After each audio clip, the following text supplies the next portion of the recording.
दादांचं वेल्हेला मुळशीच्या जवळ चांगलं असं नवीन रिसॉर्टचं काम चालू आहे. त्यांनी जवळपास सगळ्या काही गोष्टी हॉस्टेल सोबत फायनल केल्यात आणि त्या पद्धतीने आता पुढचे प्लॅन ऑफ ऍक्शन्स वगैरे सगळे चालू झालेत. पण आता हॉस्टेल सोबत काही गोष्टी फायनल झाल्यात, पण हॉस्टेल थ्रू आउट सेल्स वगैरे सगळं आता त्यांना इथून पुढे येत जाणार आहे. पण मेन जे आता काम चालू आहे तर ते कशा प्रकारे झालं पाहिजे, रूम साईजेस कशा आहेत, किचन साईजेस कशा आहेत, जे रेस्टॉरंट असणार आहे तिथं तर त्याच्यामध्ये आपल्याला काय काय गोष्टी लागणार आहे, किती मॅनपॉवर आपल्याला तिथे रिक्वायर्ड असणार आहे, त्याची सॅलरी किती जातीये, एकंदरीत त्यांचं तिथे चाललंय की लायसन्स पण घ्यायचं. मग लिकर लायसन्सचं साधारणतः कॉस्टिंग वगैरे कसं जातं, त्याच्यानंतर एकंदरीत त्याच्या कॉस्ट वगैरे कशा असतात इयरली वगैरे, आणि त्या पद्धतीने आपल्याला जो रेस्टॉरंटचा सेल्स आहे तो किती झाला पाहिजे यामध्ये आपण त्यांना डिटेलमध्ये गाईड केलं.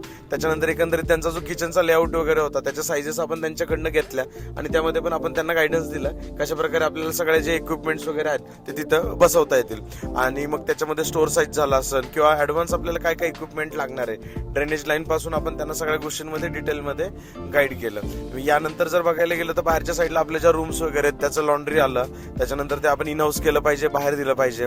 टोटल जे आपलं इन्व्हेंटरी आहे तर ती किती दिवसाला आपण मॅनेज केली पाहिजे. मग टोटल आपण प्रॉपर्टीचा ओव्हरलुक केला आणि बाकी सगळ्या छोट्या छोट्या गोष्टींमध्ये डिटेलमध्ये त्यांना गाईड केलं. त्यांची अशी इच्छा होती की पुढचा प्रोजेक्टही आपणच घ्यावा, पण त्या संदर्भात पण आता बोलणं चालू आहे. भेटूया उद्या. तोपर्यंत लाईक करा, फॉलो करा, शेअर करायला विसरू नका. Stay tune.